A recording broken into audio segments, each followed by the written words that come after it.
किसी समकोण त्रिकोण अर्थात राइट ट्रायंगल की सबसे बड़ी भुजा का वर्ग उसकी बाकी दोनों भुजाओं के वर्ग के जोड़ के बराबर होता है। यानी the square of the length of the hypotenuse of right triangle is equal to the sum of the squares of the lengths of the other two sides. इस फिगर में ए और बी के वर्ग का योग सी के वर्ग के बराबर होगा। विश्व इसे पाइथागोरस थ्योरम या पाइथागोरस के प्रमेय के नाम से जानता है। जो भी क्लास 10 तक का पढ़ाई किए हैं उन्हें इसके बारे में जरूर पता होगा।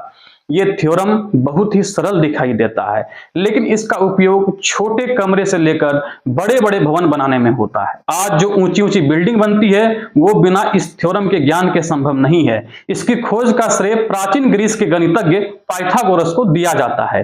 पाइथागोरस का जन्म ईसा के लगभग 580 वर्ष पूर्व हुआ था। पाइथागोरस को भले ही इसका श्रेय दिया जाता है, लेकिन सत्य यही है कि भारतीयों को इस थ्योरम का ज्ञान बहुत पहले से था। इसी थ्योरम की सहायता से प्राचीन भारत में स्थापत्य और मूर्तिकला अपने चरम पर थी। जिस सूत्र को पाइथागोरस का बताया जाता है, भारत में इसका लिखित प्रमाण पाइथागोरस से भी 250 वर्ष पुराना है। ईसा के लगभग 850 वर्ष पूर्व भारत में एक ऋषि हुए थे जिनका नाम बोधायन था। उन्होंने शुल्ब सूत्र नाम से पुस्तक लिखी है।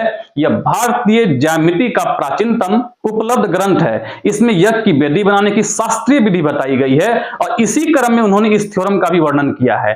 आज विश्व के कई गणितज्ञ मानते हैं पाइथागोरस ने इस थ्योरम का प्रतिपादन नहीं किया था, क्योंकि इसके बारे में बोधायन का लेखन पाइथागोरस के लगभग 2.5 शताब्दी पुराना है। वास्तव में बोधायन और पाइथागोरस से भी पहले मिस्र और बेबीलोन की सभ्यताओं में इस सूत्र के प्रमेय के ढेरों उदाहरण मिलते हैं। मिस्र के पिरामिड बिना इस मैथमेटिकल नॉलेज के नहीं बनाई जा सकती थी, लेकिन इस तथ्य को स्वीकारने के बजाय हमारे देश में भी पाइथागोरस को भी श्रेय मिलता रहा है।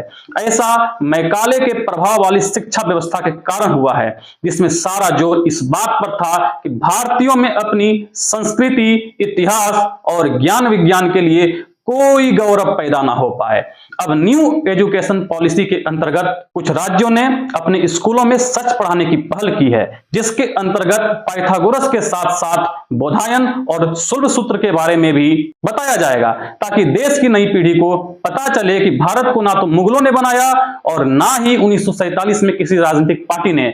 हम विश्व की प्राचीनतम सबसे वैज्ञानिक मानव सभ्यता है और कम से कम हर भारतीयों को इस पर गर्व होना चाहिए।